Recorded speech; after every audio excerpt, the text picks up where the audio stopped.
Okay, do we have all of our panelists? Okay, I see Jose Pontes now.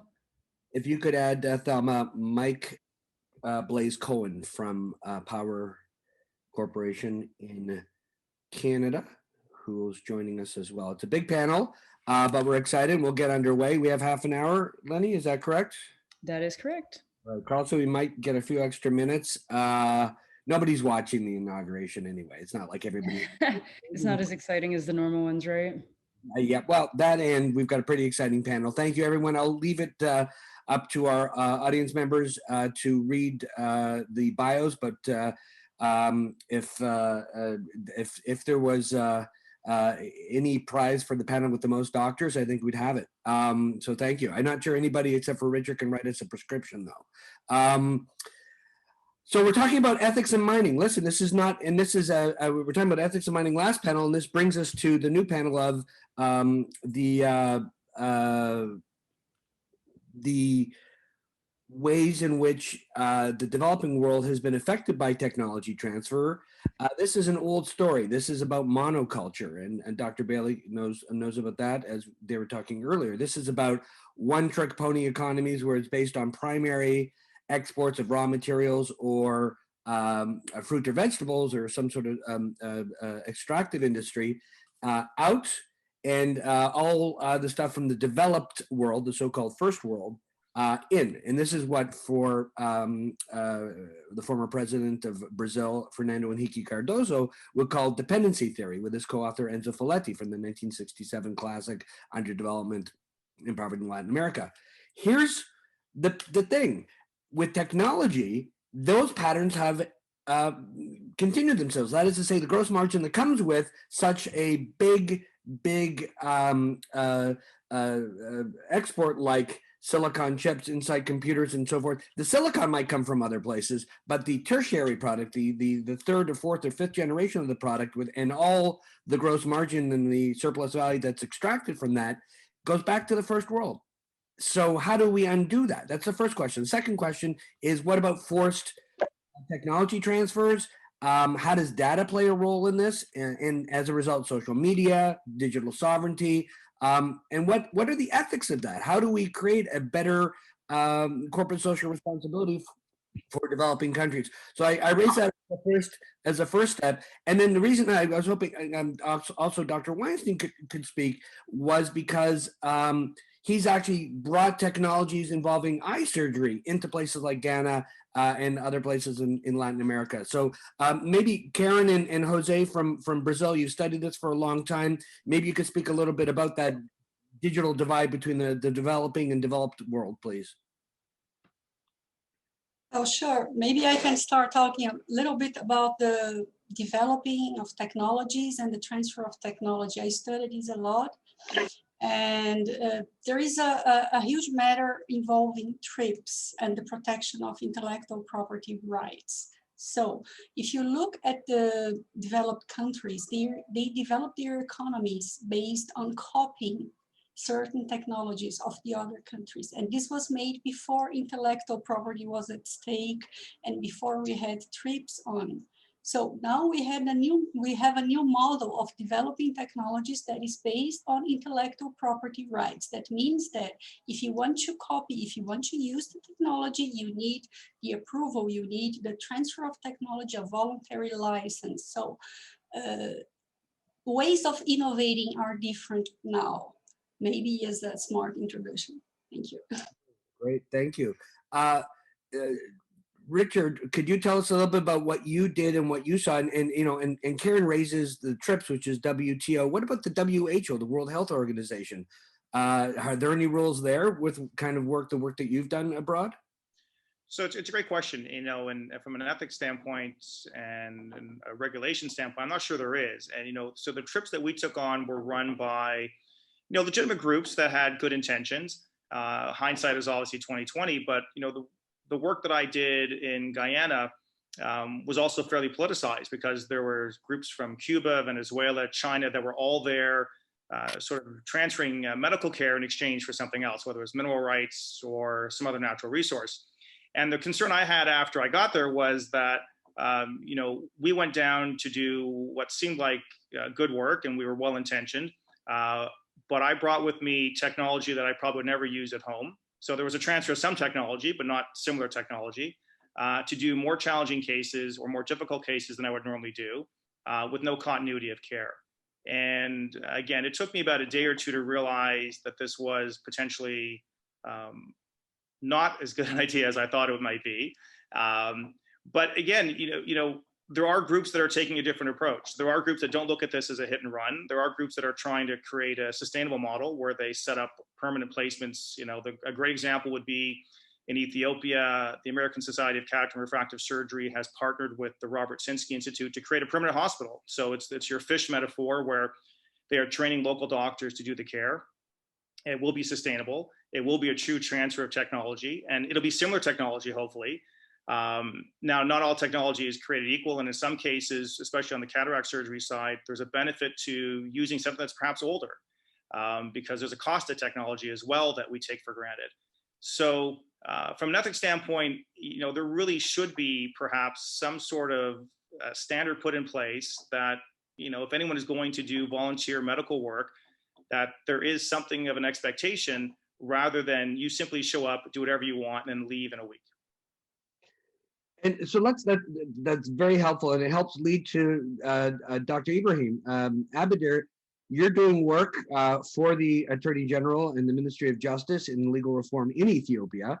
What kinds of safeguards are there in terms of the technology, whether it's in the legal realm, the medical realm, or anything else? What rules are you applying to bringing in these transplants, so to speak?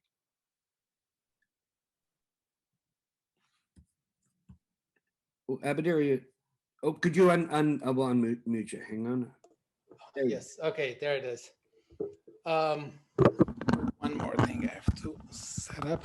Okay. My work did not directly have an interface with transfer of technology and trade rules, but one thing that was a preoccupation in terms of technology and the effects of technology on the work that I did primarily human rights and democracy related legal reform work. And in that, the one thing that featured the most was social media and related technology.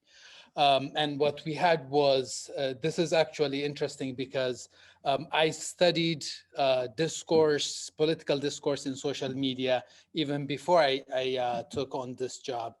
And I was aware of how social media was used to propagate violence, to radicalize a significant part of the population, especially the youth. In some parts of Ethiopia, in many parts of Ethiopia, kids don't know the word internet.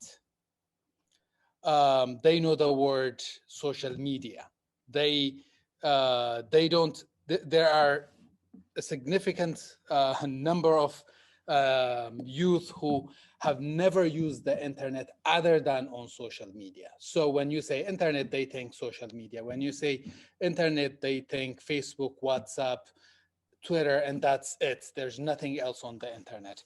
And in this context, one of the surprising experiences I had was, taking on a role of shifting from someone who sues governments and the Ethiopian government to someone who advises the Ethiopian government. When I went to meetings that had to do with media and communication and media legislation, I would always expect that I would not be welcome and that everyone would tell me, oh, you need to liberalize your draft legislation. You need to liberalize more and more.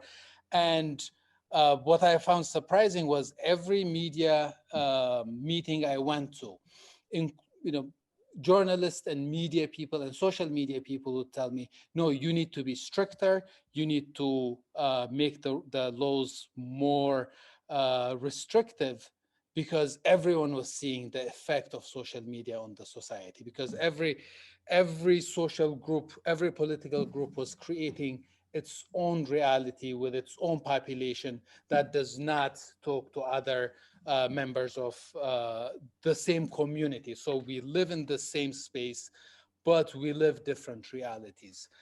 So from an ethical point of view, I thought, this is very interesting in that Ethiopians did not have, including the Ethiopian government, did not have the tools to fight back against the radicalization. Journalists lost pretty much their monopoly over communication and news. And Ethiopian civil society organizations, NGOs, did not have the capacity to, say, reach out to social media organizations and inform them, hey, this is a group that is promoting genocide. What are we going to do about it? So media companies, I would say, should be aware of the effect they're having on these societies, because they are having significant effects, at least on Ethiopia. So that is the main angle, the main point that I've been seeing through the last 3 years. Thank you. No, and so you're talking about the techlash in a way, the backlash to technology companies and media companies. Jose Pontes at FACAMP in Brazil, you look at other forms of corporate responsibility, and I'm trying to weave this conversation between the digitization of our world and social media with extractive industries, and I hope I'm doing okay. But follow me with this, Jose. What other rules? Is it the Business Roundtable and the top 180 corporations that are concerned about human rights? Should it be the WHO with Richard Weinstein and doing? Should they be the ones creating rules? Should it be Ethiopia, in the case of Ethiopia, national governments doing it, or is it this? Is it self-regulating organizations in the OECD and other international organizations looking at corporate social media and guidelines for multinational enterprises? Hi, thanks, James, for the question. Yeah, first of all, I'd like to state that there's a common sense in corporate social responsibility as an ensemble of goals and standards that are very clear nowadays. But although we can celebrate some advance in corporation behavior, environment, and gender, race, and stakeholders' interests, etc., there's a lot of opacity and inefficiency to people in general. Well, we can't, I think nowadays we can't dismiss simply yet binding law enforcement by nations. We are not mature to a complete migrate to self-regulation idea, I believe. So we have to watch over some kind of alignment among national law with standards from OECD or UN SDG, the Sustainable Development Goals, in terms of more effectiveness and equal conditions among nations in comparison. This is an ethics and political approach, but we must face what is happening in reality. So law enforcement is appearing now more as an external law enforcement applied by transnational by nations with extraterritorial effects, which may apply in digital or in real world business. And this depends on public officials. This depends on DOJ, for example, in the case of FCPA. And I would highlight in brief, there is lots of problems in public service. We're talking about nowadays about public service, digital governance, but the heritage of cutting the accesses of public service and neoliberal downsizing policies must be taken care from now on. We have to revise all those things, all the whole of communities, digital communities, all interested parties and states, of course, forms of government. To sum up, I would highlight that the idea itself of self-regulation must be seen with care.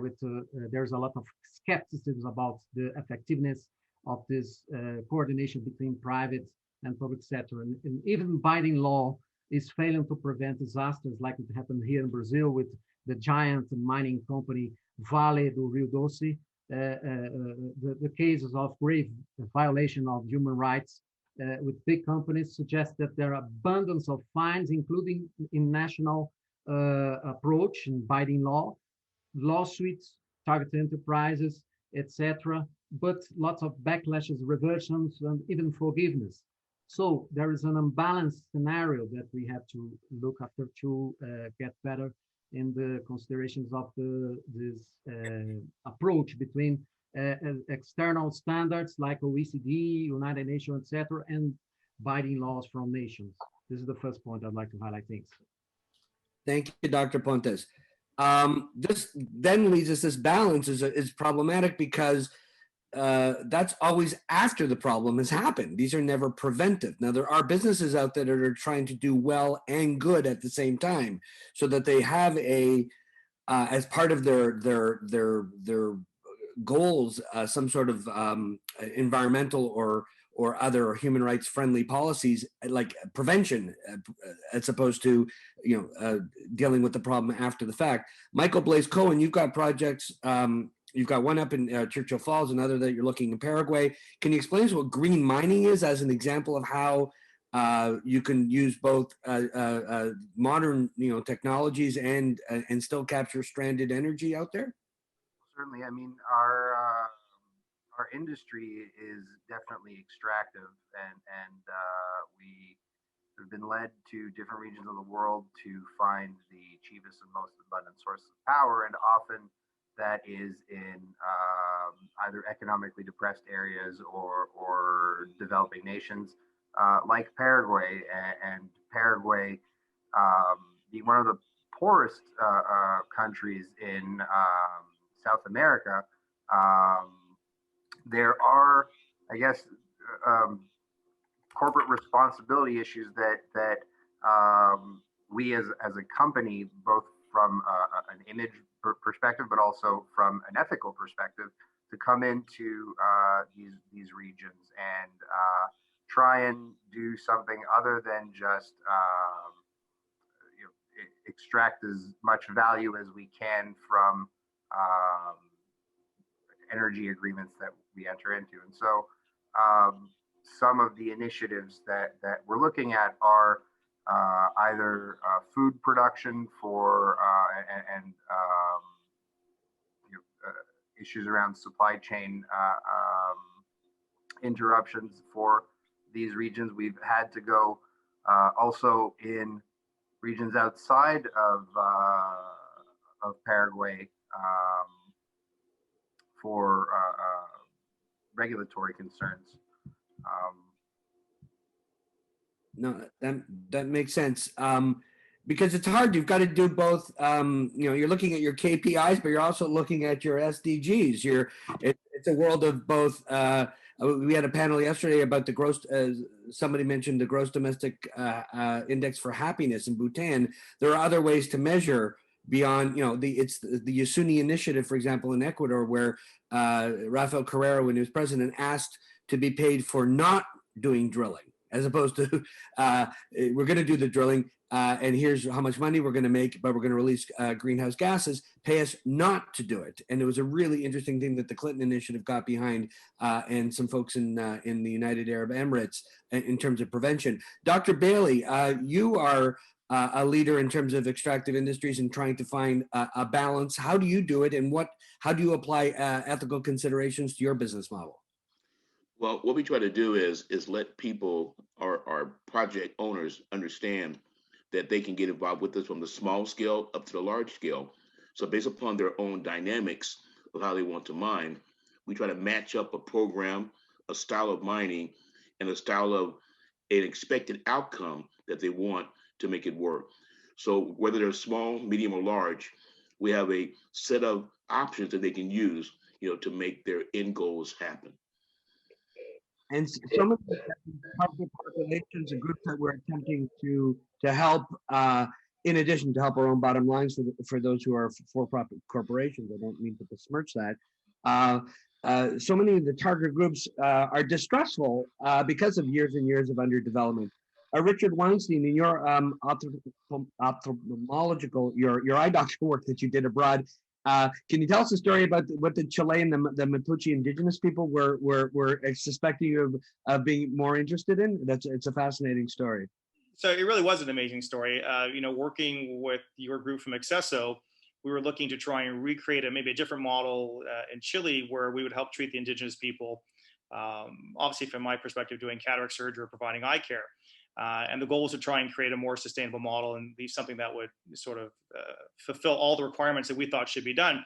So I met with the sort of elders or the leaders of the Mapuche community, and we sat at a table for about an hour. And they kept asking me, why was I there? And I kept saying over and over again through the translator that we're there to provide eye care, we'll do surgery, we'll do all these things for you.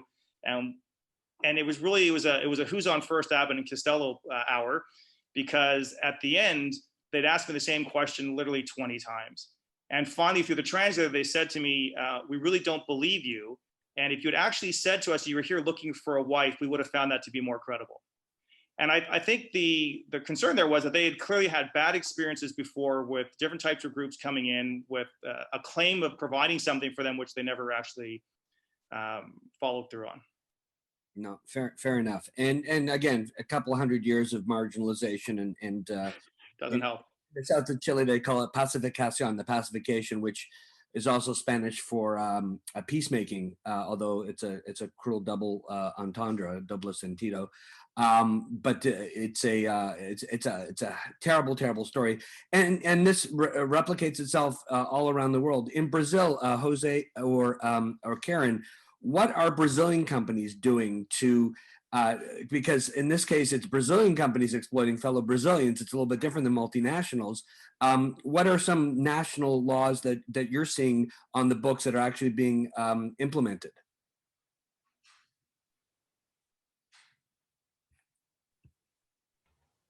Karen, you go to it. Well, I think one of the important laws that we have implemented recently is the Brazilian Privacy Protection Law. It's very much inspired in the European GDPR. Of course, we are facing some difficulties with the National Data Protection Agency and how to implement a regulation that will function in a good way. Right now, we have a big discussion on the new terms and conditions applying for WhatsApp and the sharing of information with Facebook. And the big discussion here is why WhatsApp has implemented a different policy for Europe in comparison with Brazil or other countries. And the reason is that there are authorities behind, regulators that are discussing this and making some negotiations on how to implement. And it's a big question because we will need the independence in terms of finance, in terms of technical independence of the agency, and also in terms of politics. I mean, our national agency is nowadays, the first 2 years subordinated to the presidency. So, but it's a good start. I mean, yeah. May I? Yeah. We have time, Jamie? Please go ahead, Zay. Yeah, I'd like to add some points concerning this great reset idea or green nettles that has been talking over about. First, we have to solve the question that applies not only to Brazilian, the lack of literacy in case of digital literacy. It's a much more serious situation, but this opacity of the normal world, considering the several regulations, considering the hardships of exploitation, natural resources, and preserving the environment, this is much more severe in digital world. Try to make a comparison here. We are in the blink of a great transformation with this digital age and the question of inclusion and the transition to the digital world is a very important thing, as I feel. because we are experimental really, if we are really trying to do a digital by default infrastructure to governments and digital governance for enterprise business in general, what will happen with production, labor, environment protection, and people, most of all. So we have to think about in terms of ethical reflection, a complete change in the ways of living. Maybe we must take care to not to create more problems that we already have. Just an example, how can we throw our aged people into Internet of Things without serious concerns? They may kill themselves easily, probably. Yeah, so these are some points that I would like to highlight. Does not apply only to Brazilian hardships in dealing with citizens and among corporation and government, etc. But the question touches a kind of stakeholder like approach, citizen favored system that considers community in real communities and human rights outside of the devices. There's no room for business as usual anymore. This is science that are telling us, but we know that at this moment we are going to close our notebooks here and continue to do business as usual, in the sense that the search of profit is on the roll. But we have to reflect how does this digital divide, how this digital era is changing our way of life. And I hope this qualified audience here may think about it in a kind of reinventing a very different will. That's it, James. Thanks. Thank you. This is the Great Reset, and we're in it. We've got people from all around the world. I want to ask just briefly. I know, Lenny, we have to move to that next panel, but I want to invite many of the panelists, especially those who have an interest in data governance and digital sovereignty and social media. And I'm thinking specifically Jose Pontes and Karen Klimp from FACAMP and Abadir Ibrahim from the Ethiopian Ministry of Justice. If you could stay on and join for the next panel and continue your thoughts to join Carl and Thelma and Stephen Nia, that would be great. Mike, even and I hope I think you're still there. Just a last point to go around the panel. Is it possible to do well and good at the same time? Is this something, or are we asking the corporations, specifically the multinational corporations, to change its very for-profit end, its ethos, the very raison d'etre? Let me go quickly around and let's start with you, Dr. Bailey. Yes or no? Can the corporation do well and good at the same time? Yes, they can, if it's financially appeasable for them to participate and make money from it. Thank you. Thank you so much. Karen, Dr. Klipp? Yes, absolutely. I think there are models that enable this. Great. Yes. Well, that's why you're a law professor and a dreamer, like I am, and a private practitioner. Dr. Jose Pontes, can we infuse ethics into these types of environments and do work in the developing world without exploiting people? Yes, I believe so. There are lots of good efforts to do that, but I prefer to a more skeptical approach because we are trying to figure something out in crypto, artificial intelligence, Internet of Things, and other new ideas that is up to reverse the processes in which we are moving nowadays. Then it's possible, but I feel we have to change for more effective ways to change the world. Yes, and doing business as well. Thank you. Thank you. Dr. Weinstein.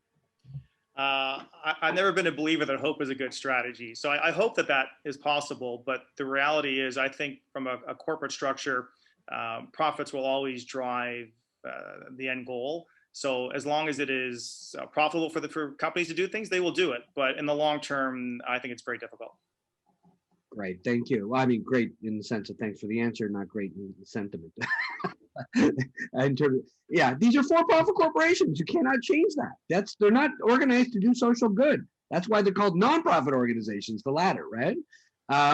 Michael Blaise Cohen, you're in that space. What say you, good sir? Did we lose you? You might have stepped away. Mike, are you there? We try to do both. It's difficult.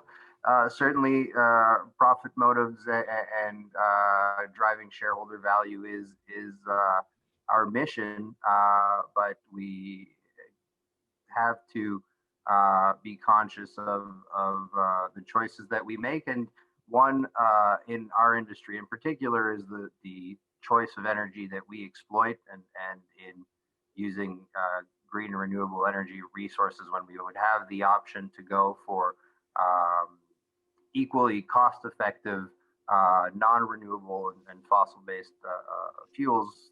We usually, not usually, exclusively opt for green and renewable energy sources. No, and Power Corporation is trying a business model where you actually use stranded power that's not being used by these hydroelectric plants. It just goes wasted. And maybe one day to heat up the hothouses on the tundra so that food security can be part of the overall mix and an end goal. So kudos to you and the company. Abdir Ibrahim, you get the last word. Is it doable? It is doable, but we have to be realistic. These things don't profit, and human well-being doesn't have to be seen as exclusive either or. So profit has to be made in ways that don't cause human suffering. But when those two things come into conflict, I think the choice should be clear, and we should fight to ensure the latter. Wow. I'd love you to have the last word on that. And good luck with your efforts and everybody else's. Thank you so much for being part of this wonderful panel. Thank you, Carl Selig and Thelma and Edgardo from Digital Davos for hosting us. And we look forward to continuing the conversation. And for those of you interested in the digital world, if you could stay on, that would be great. And join Stephen and Carl in the next conversation. Thank you, everybody.